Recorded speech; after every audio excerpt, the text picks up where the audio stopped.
mother, grandmother, great-grandmother, and longest reigning monarch. The world is mourning the loss of Queen Elizabeth II, and Us Weekly is taking a look back at her incredible life. Born in London to the Duke and Duchess of York in 1926, Elizabeth gained the title of princess when her father took the throne after his brother, King Edward VIII, stepped down in 1936. As a child, Winston Churchill described her as a character, saying, "She has an air of authority and reflectiveness astonishing in an infant." And how's this for breaking down gender stereotypes? The Queen was always willing to get her hands dirty, as she served as mechanic and military truck driver during World War II in the Women's Auxiliary Territory Service beginning in 1945. Before her death, Queen Elizabeth was the last serving head of state to serve in uniform in World War II. Queen Elizabeth married Prince Philip, the Duke of Edinburgh, in 1947. Their wedding at Westminster Abbey was broadcast to over 200 million radio listeners worldwide. They went on to have 4 children: Prince Charles, Princess Anne, Prince Andrew, and Prince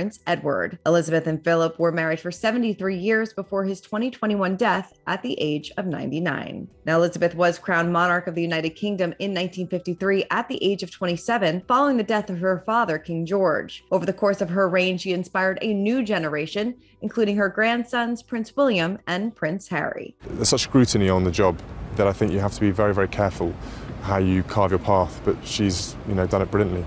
Because of my time in the service, the utmost of respect that I have, not just as a grandmother.